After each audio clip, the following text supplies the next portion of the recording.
महाराष्ट्र में यहाँ पे तस्वीरें साफ हो चुकी हैं। महायुति को यहाँ पे बढ़त हुई है। हालांकि झारखंड में थोड़ा सा अब आत्ममंथन का समय बीजेपी के लिए, लेकिन ठीक है, बीजेपी कह रही है हमारा परफॉर्मेंस अच्छा है। बहरहाल इन समीकरणों पे भी नजर डालेंगे, लेकिन फिलहाल कुछ तस्वीरें आपको दिखाते हैं, जश्न की तस्वीरें जो कि बीजेपी हेडक्वार्टर से साफ तौर से आ रही हैं। और ये देखिए, तमाम जो कार्यकर्ता हैं वो इस वक्त जुटे हुए हैं, बेहद खुश दिखाई दे रही हैं। एक तरफ देखिए जलेबियां तली जा रही हैं, कार्यकर्ताओं को बांटी जा रही है। देवेंद्र फडणवीस जिस तरीके से आते हैं, प्रेस कॉन्फ्रेंस करते हैं, और तमाम लीडर, सीएम एकनाथ शिंदे भी उस प्रेस कॉन्फ्रेंस में शामिल थे। ये झारखंड की भी कुछ तस्वीरें आपको दिखा रही हैं। सोरेन सरकार जिस तरीके से यहाँ पे बढ़त बनाए हुए हैं, और ये तस्वीरें आपको दिखा रही हैं झारखंड की। यहाँ पे एक अलग जश्न देखने को मिल रहा है और सभी जो कार्यकर्ता हैं वो बेहद उत्साहित दिखाई दे रही हैं। तो ये फिलहाल दो तस्वीरें आपके सामने हैं, और आज जो नतीजे आए हैं वो यही बताते हैं कि जनता जनार्दन ने आखिर किनकी योजनाओं पे भरोसा करके यहाँ पर उनको विजयी बनाया है। और ये वो तस्वीरें दिखा रही हैं आपको झारखंड की। ढोल नगाड़े बजाए जा रहे हैं, कार्यकर्ताओं में काफी ज्यादा जोश दिखाई दे रहा है, जोश से लबरेज ये पूरे कार्यकर्ता, झारखंड हो महाराष्ट्र हो, और ये बेहद भव्य तस्वीरें निकलकर सामने आ रही हैं।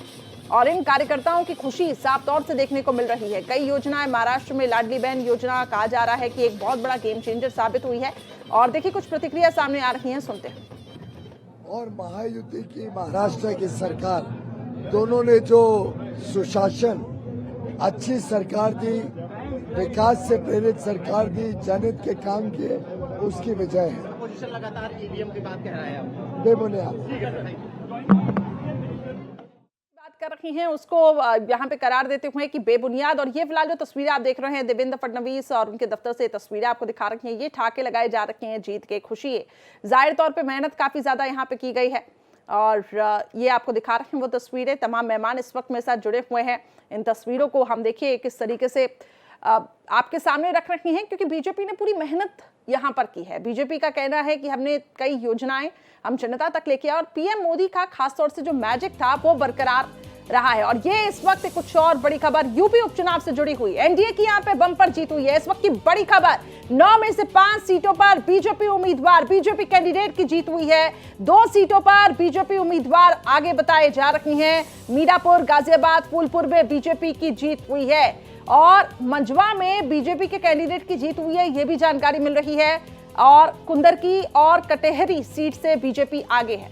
करहल, सीसामऊ से एसपी उम्मीदवार की जीत हुई है। करहल जो कि समाजवादी पार्टी का गढ़ कहा जाता है। यूपी उपचुनाव में एनडीए की बम्पर जीत। तो बड़ी खबर आपके सामने, और तमाम मेहमान इस वक्त मेरे साथ बने हुए हैं। डॉक्टर संजय कुमार, वहिंदर प्रकाश जी, रत्नाकर सिंह जी। डॉक्टर संजय कुमार जी, आपसे ही मेरा प्रश्न था, पीएम मोदी का मैजिक बरकरार रहा सर महाराष्ट्र के परिप्रेक्ष्य में। अगर बात करूं, यूपी से भी अच्छी खबर एनडीए की निकल के सामने आ रही है। एक चीज और आपसे जानना समझना चाहूंगी, क्या इतनी आसानी से बीजेपी जो है वो मुख्यमंत्री का पद छोड़ देगी क्या? क्योंकि लाडली बहन योजना, और ये कहा जा रहा है कि बीजेपी की तरफ से ये योजनाएं लेकर आई हैं जो कि काफी गेम चेंजर भी साबित हुई हैं। आपको क्या लगता है? सबसे बड़ी चीज तो है कि निश्चित रूप से जनता अगर कनेक्ट हुई तभी तो जनता ने उनको मैंडेट दिया। बिल्कुल। तो ये जो महायुति है उससे जनता कनेक्ट तो हुई। और जो वेलफेयर स्कीम, अभी कुछ देर पहले प्रेस को ब्रीफ कर रहे थे एकनाथ शिंदे, वो बड़ी स्पष्टता में बता रहे थे कि 2.5 वर्षों का कार्यकाल मिला और हमने यहाँ के लोगों के लिए क्या किया। या बीजेपी की जो उपलब्धियां थी उनको टास्क दिया गया था उनके कार्यकर्ताओं को कि आप जाइए और लोगों को बताइए कि हम बेहतर महाराष्ट्र के निर्माण में हमारी क्या भूमिका रही। तो जब कनेक्ट हो गई पीपुल, वो मराठा जो मानुष हैं वो हूँ, गैर मराठा हूँ, दलित हूँ, सब लोगों ने मिलकर के, चूंकि ये जो अप्रत्याशित जीत इसको कहा जाएगा, कोई भी सरकार हो, जब सरकार काम करती है तो एक एंटी इनकम्बेंसी का माहौल बनता है और विपक्ष को इसका फायदा होता है। लेकिन आश्चर्य इस बात का है कि 1995 के बाद कांग्रेस कभी भी अपने बूते महाराष्ट्र में सरकार नहीं बना पाई। 95 के बाद आप उसके पहले देखेंगे वही महाराष्ट्र पर कितनी पकड़ थी कांग्रेस की और कैसे पकड़ ढीली होते गई। लेकिन जब से बीजेपी सत्ता के केंद्र में आई, बीजेपी ने, ठीक है गठबंधन उनके बदलते रहे, लेकिन बीजेपी उसको हमेशा फोकस किए हुए रही। और अब ठीक कह रही है कि नरेंद्र मोदी जी ने एक भरोसा दिलाया कि अगर चीजें हमसे छूटी है तो हम उसको पूरा करेंगे। और लाडली बहना योजना तो हर जगह क्लिक कर रहा है, उसमें ऐसा कुछ नहीं है। वो चाहे वो मध्य प्रदेश देख लीजिए, शिवराज सिंह चौहान, झारखंड देख लीजिए जो मैया योजना 4 महीना पहले लेकर के हेमंत सोरेन आए, और महाराष्ट्र में तो लोगों के मन में तो लगता है कि हमारे हिस्से में भी चीजें आ रही हैं। बिल्कुल। और वो बहुत ही साइलेंट रहती है, बहुत वोकल नहीं रहती है, लेकिन वो वोट तो करती है। तो जब बना लेती है कि हमारे हिस्से में भी वेलफेयर के स्कीम आ रहे हैं, तो उसका लाभ तो उनको मिलता है। लेकिन सर एमबीए के पक्ष में मराठा आरक्षण का मुद्दा नहीं आया।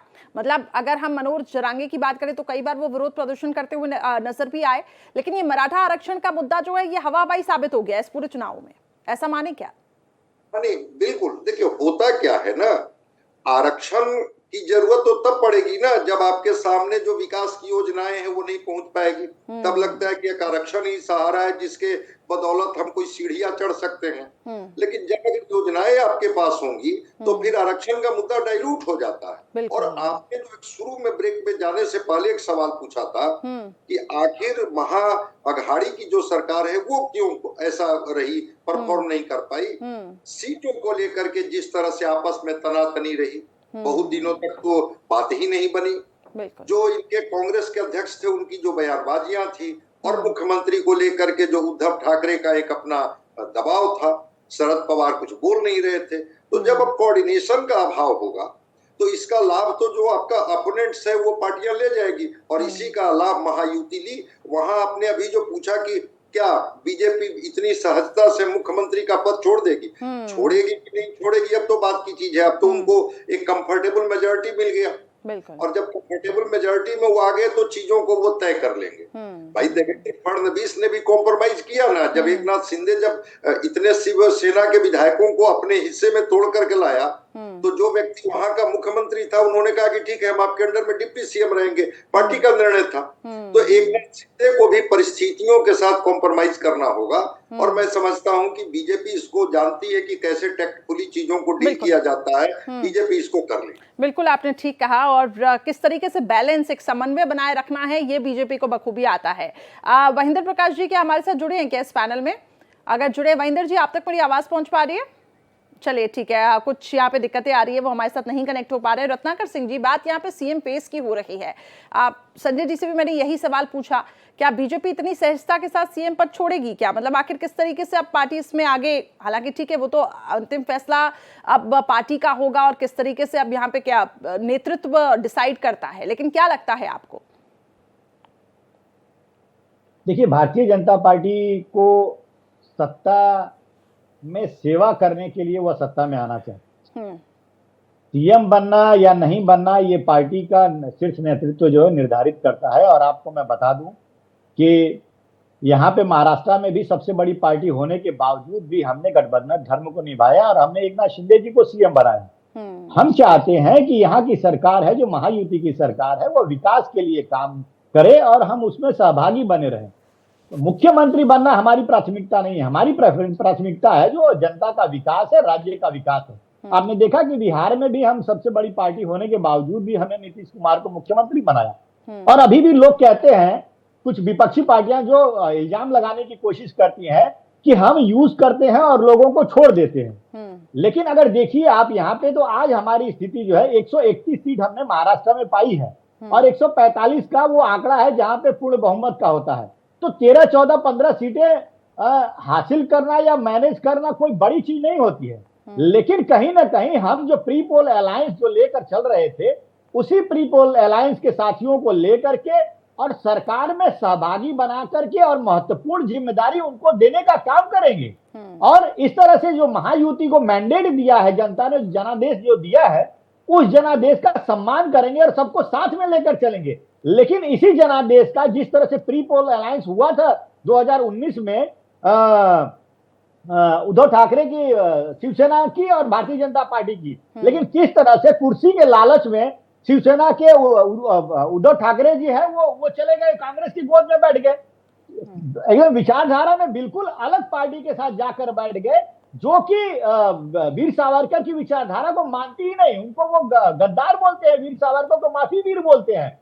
तो पार्टी के साथ चले, किस तरह से उनको सबक सिखाया। तो कहीं ना कहीं जो आज ये इल्जाम लगाने की कोशिश जो कर रहे हैं हमारे ऊपर कि ये जो पार्टी है हमारी वो सत्ता के लिए आती है, लेकिन ऐसा कहीं पे नहीं है। हम जो है जनता की सेवा करने के लिए आते हैं, जनहित के लिए आते हैं, समाज के कल्याण के लिए आते हैं, राज्य को आगे बढ़ाने के लिए आते हैं और विकास का काम करते हैं। हम जनता का जनादेश को का सम्मान करते हैं, चाहे कहीं पे जीते या नहीं जीते। अगर हम जीतते हैं तो जनता को आभार व्यक्त करते हैं, अगर हारते हैं तो भी जनता के जनादेश का सम्मान करते हैं। लेकिन झारखंड में क्यों ऐसी चीजें हुई? झारखंड में भी दावा ये किया जा रहा था कि बीजेपी की तरफ से ये कहा जा रहा था कि हम आएंगे, सरकार बनाएंगे। हालांकि जो एग्जिट पोल थे यहाँ पे भी बता रहे थे कि जेएमएम गठबंधन की भी जीत हो सकती है, बीजेपी की भी जीत हो सकती है।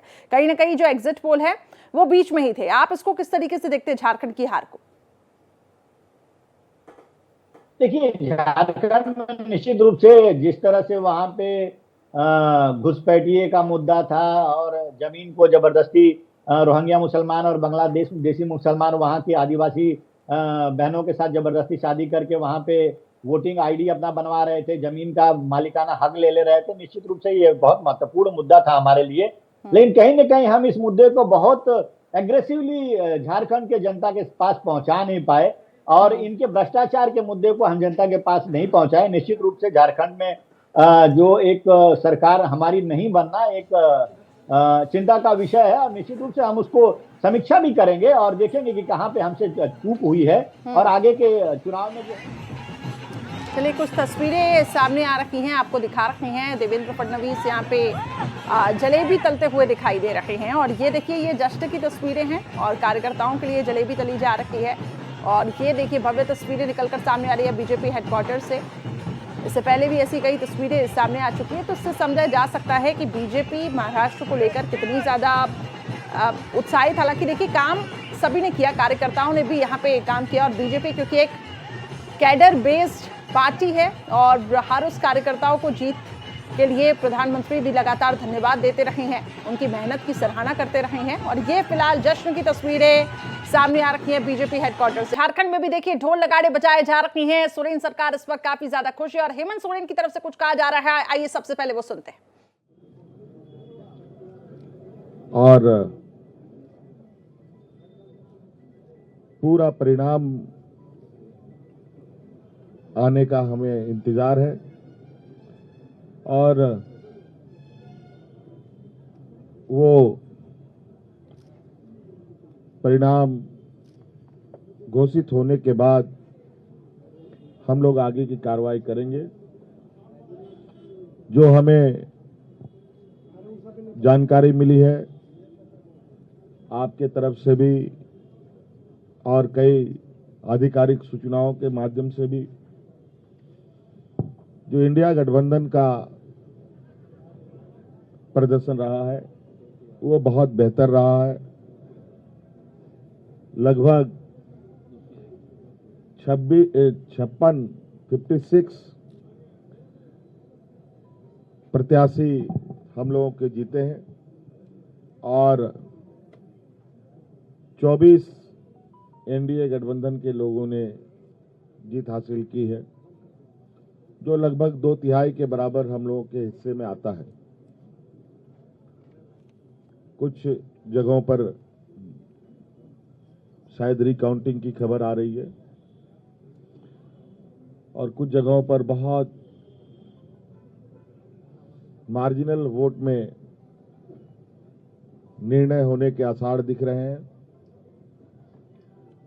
उन सभी सीटों पर भी हम लोगों की नजर है और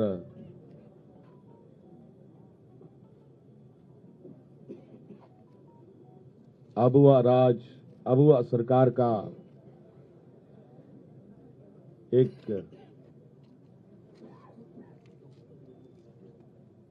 इतिहास झारखंड में गढ़ने जा रहा है। आप लोगों ने पहली बार, मुझे लगता है, ऐसा चुनाव देखा होगा और ऐसे लोकतंत्र की परीक्षा को हम लोगों ने सफलतापूर्वक पास किया। और आप सबको भी मेरी ओर से बहुत बहुत आभार, शुक्रिया कि आप सब लोगों ने राज्य की गतिविधियों को देश की जनता और राज्य की जनता तक पहुंचाने का काम किया। बहुत बहुत धन्यवाद। और कुछ बातें कांग्रेस प्रभारी जी साहब की तरफ से भी हम और जो अभी अभी मुझे जानकारी मिली है कि प्रधानमंत्री जी ने भी बधाई के संदेश हमें भेजे हैं। मैं उनका भी बहुत बहुत शुक्रिया अदा करता हूं।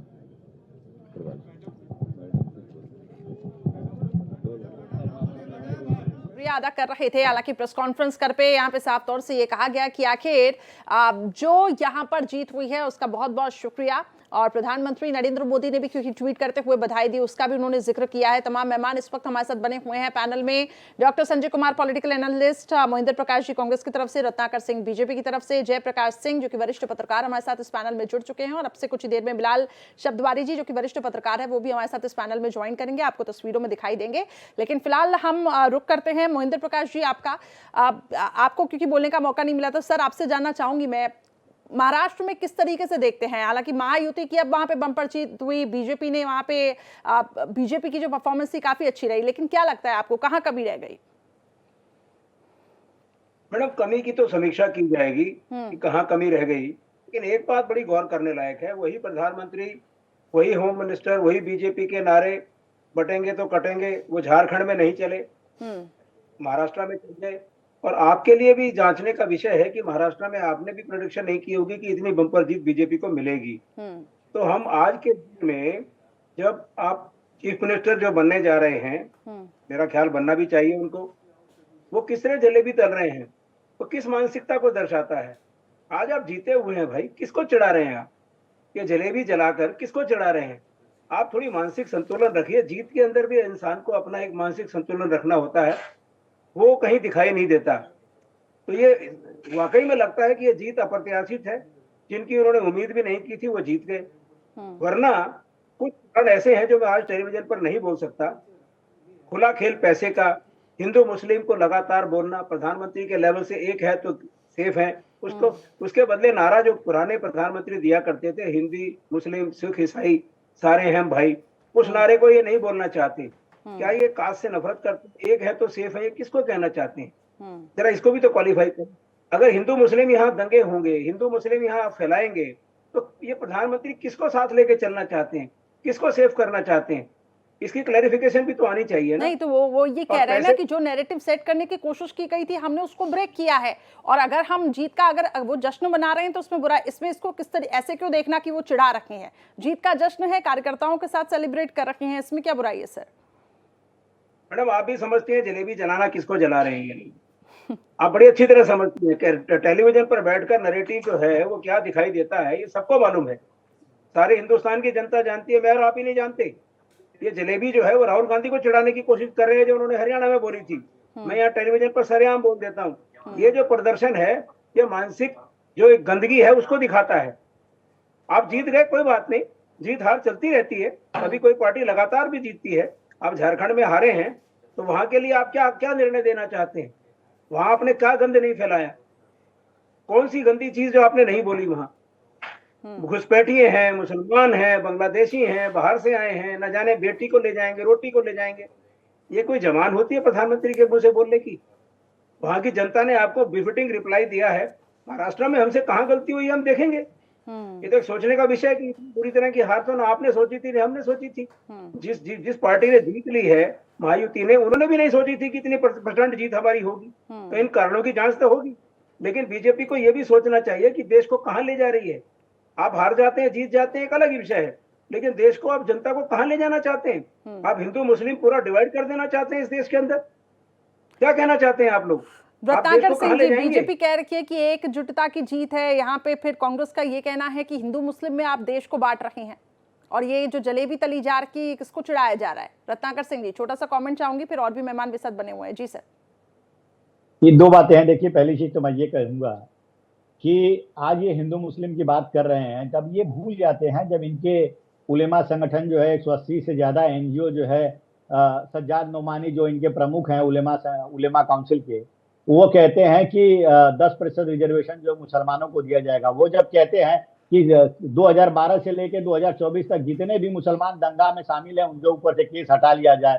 ये कहते हैं कि आरएसएस बैन कर दिया जाए। अरे नेहरू जी तक तो आरएसएस बैन नहीं कर पाए, और अंदर खाने में ये लोग सहमति भी बना लेते हैं कि हमारी सरकार जब आएगी तब ये सारी चीजें लागू कर देंगे। यहाँ तक कि चुनाव में रेवंत रेड्डी जो तेलंगाना के मुख्यमंत्री हैं, वो भी ये कह के गए यहाँ से कि हमारी जब एनडीए की सरकार आएगी तब हम इस पर विचार करेंगे। तो ये खुले मंच से स्वीकार किया गया कि ये जो तुष्टीकरण की राजनीति ये कितना करने की कोशिश की है। तो उस समय ये भूल जाते हैं कि कौन जो है नफरत की राजनीति करता है। हम कहाँ नफरत की राजनीति, हम तो सबका साथ और सबका विकास की राजनीति करते हैं। हम जो परियोजनाएं हैं, जो योजनाएं हैं, केंद्र की हो या राज्य की हो, सबको देने का काम करते हैं। और सबसे ज्यादा लाभार्थी वर्ग तो मुस्लिम समाज से आता है। तो हम तो सबको साथ में लेकर चलने की बात करते हैं। लेकिन देखिए किस तरह से ये वोटों को पोलराइज करके और ध्रुवीकरण के माध्यम से जाति पाति में लोगों को बांट करके और सत्ता पे काबिज होने की मंशा रख रहे थे।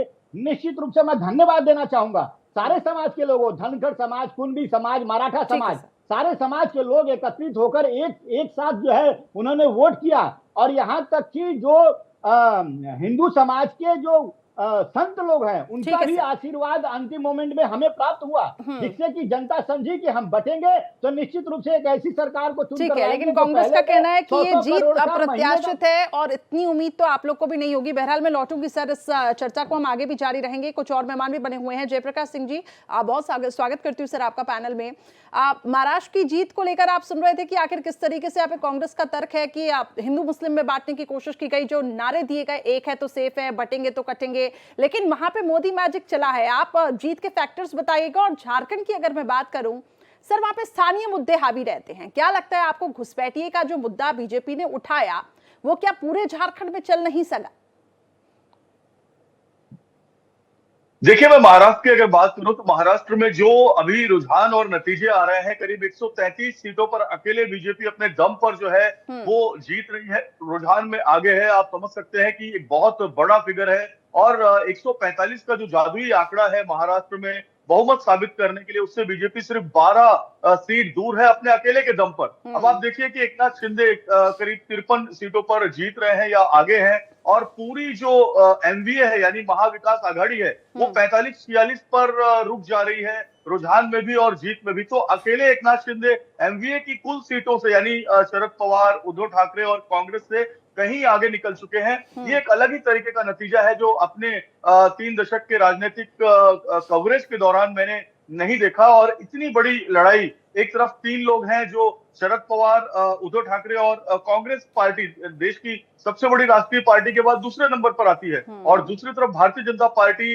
अजीत पवार और एकनाथ शिंदे शिवसेना और एनसीपी से टूटकर बनाए गए अपने अलग धड़े का निर्माण किया और उन्होंने बीजेपी को अपना समर्थन दिया। लोकसभा चुनाव में मैंने देखा कि जो अंडरकरंट था वो पहले महायुति के पक्ष में था, लेकिन अचानक वो टर्न हुआ और ये एनडीए को चला गया। और इसका फायदा ये हुआ कि एनडीए को 31 सीटें आई और महायुति को 17 सीटें आई। इस बार ऐसा लग रहा था कि यही अमूमन कहीं ना कहीं थोड़ा ऊपर नीचे जो एनडीए है वो अपनी जीत दर्ज करेगी। लेकिन जुलाई के बाद चमत्कार हुआ। जुलाई 2024 में लाडली बहन योजना, जो मध्य प्रदेश में शिवराज सिंह चौहान थे, उनकी लाडली बहन योजना के तर्ज पर लाड़की बहन योजना महाराष्ट्र में लाई गई और सभी महिलाओं के खाते में 1,500 रुपए जाने शुरू हुए। 7,500 रुपए 5 महीने में डाल दिए गए। इसके बाद 3 और बड़ी योजनाएं लाई गई। घरेलू गैस सिलेंडर की योजना, एक और योजना जिसमें 18 साल के ऊपर अगर लड़की होती है तो उसकी हायर एजुकेशन की में रियायत की योजना, युवाओं को इंटर्नशिप दिलवाने की योजना कॉर्पोरेट सेक्टर में, युवाओं के लिए बेरोजगार भत्ता दिलाने की योजना। तो ऐसी कई योजनाएं एक साथ लाई गई। किसानों के लिए योजना लाई गई, जिसका सीधा फायदा भारतीय जनता पार्टी और उसके सहयोगी दलों ने मतदाताओं के मन में इस पूरी अपनी योजनाओं को डाला और सही तरीके से वो अपने प्रचार में कामयाब रहे। इन्होंने होर्डिंग्स लगाई, बैनर लगाए, अखबारों में विज्ञापन दिए, लोगों के घर घर पैम्पलेट बंटवाए और ये अपनी रैलियों में और भाषणों में सारे नेताओं को, जो भारतीय जनता पार्टी के लखनऊ के नेता, दिल्ली के नेता और पूरे देश के नेता मुंबई महाराष्ट्र में प्रचार करने आए थे। मैंने देखा कि उन्होंने अपनी एक दिशा पकड़ के रखी थी, वो कहीं पर दिग्भ्रमित नहीं थे। लीड कर रही थी बीजेपी, एकनाथ शिंदे बीजेपी को फॉलो कर रहे थे और अजीत पवार, भले उनकी एक लाइन अलग थी, वो बटेंगे तो कटेंगे, एक है तो सेफ है, पर खुलकर अपनी विचारधारा रख रहे थे कि वो इसके पक्ष में नहीं है। इसका कारण बता रहा हूं मैं आपको। पूरे महाराष्ट्र में तकरीबन 50 सीटें ऐसी है जहां पर मुस्लिम मतदाता अपनी पकड़ रखते हैं। एमआईएम भी इस पर अपनी नजर बनाए हुए थे। कांग्रेस की ये परंपरागत वोट है। उद्धव ठाकरे को भी ये वोट ट्रांसफर हुए थे लोकसभा के चुनाव में। समाजवादी पार्टी की ये परंपरागत वोट है। ऐसे में ये चारों धड़े ये चाह रहे थे कि इन मुस्लिम वोट पर अपना जो है प्रभुत्व जमाए रखा जाए। अजीत पवार ने इसमें सेंध लगाई। अजीत पवार ने हिंदुत्व की लाइन, बटेंगे तो कटेगी की लाइन जो है उससे सीधा किनारा किया और अपने जो उन्होंने 59 उम्मीदवार पूरे महाराष्ट्र में खड़े किए थे, जिसमें नवाब मलिक, सना मलिक और भी जो उनके दूसरे मुस्लिम जो कॉन्स्टिट्यूएंसी में उनके उम्मीदवार थे, वहां पर उनको मुस्लिम वोट डाइवर्ट हुए हैं। और ये एक बड़ी बात है कि महायुति में एक तरफ हिंदू वोट जो है उसका पोलराइजेशन हो रहा है, एक तरफ मुस्लिम वोट का पोलराइजेशन हो रहा है। ये माना जा रहा था कि उद्धव ठाकरे को पूरे मुस्लिम वोट उनकी महाविकास आघाड़ी को जाएंगे, लेकिन ऐसा हुआ नहीं। और सबसे बड़ी बात ये हुई कि एमआईएम 2 सीट। सर, और जिस तरीके से आप कह रहे हैं ये प्रचार प्रसार, बटेंगे तो कटेंगे, एक है तो सेफ है, और मोदी मैजिक, खासतौर से जो बड़े नेता जिस तरीके से अपनी योजनाओं को रख रहे हैं और सभी फैक्टर्स को साधने की कोशिश की गई, चाहे वो महिला हो, चाहे वो युवा हो। झारखंड में हेमंत सोरेन आखिर किस तरीके से धन्यवाद देते हुए सबको नजर आए। एक चीज तो साफ हो चुकी है कि झारखंड में हेमंत सोरेन का जो मैजिक है वो बरकरार रहा, लेकिन इसकी वजह क्या क्या रही, इस पे भी हम लगातार डिस्कस कर रहे हैं। तमाम मेहमान हमारे साथ बने हुए हैं। सीधा रुख करते हैं बिलाल शब्दवारी जी, जो कि वरिष्ठ पत्रकार है, इस वक्त मेरे साथ स्टूडियो से जुड़े हुए हैं। बहुत स्वागत करती हूं सर मैं आपका, और आपसे बस ये जानना और समझना चाहूंगी, झारखंड की अगर हम बात कर रखी है हम, महाराष्ट्र के इलेक्शन की बात करते हैं तो वहां पर देखिए किस तरीके से बटोगे तो कटोगे, एक है तो सेफ है, ये सभी जो नारे हैं वो काम कर गए। पीएम मोदी का भी मैजिक चला, झारखंड में भी पीएम मोदी पहुंचते, हर मंच से ये बातें कही जाती है, जहां पे बांग्लादेशी घुसपैठियों की भी बात की जाती है, लेकिन ये मुद्दे नहीं चल पाए। वजह हम इसकी क्या समझे, ये आपसे समझना चाहूंगी। और दूसरी अहम चीज, जिस तरीके से आदिवासी अस्मिता का जो मुद्दा है वो काफी ज्यादा हावी रहा है, इसको क्या एनकैश नहीं किया जा सका है, क्या वजह है सर? देखिए, झारखंड और महाराष्ट्र के चुनाव एक समय में हुए, इसमें दो राय नहीं, लेकिन आप देख रहे होंगे कि भारतीय जनता पार्टी की जो स्ट्रैटेजी थी वो झारखंड में इतनी क्लिक नहीं कर पाई जिस तरह से वो महाराष्ट्र में क्लिक कर गई।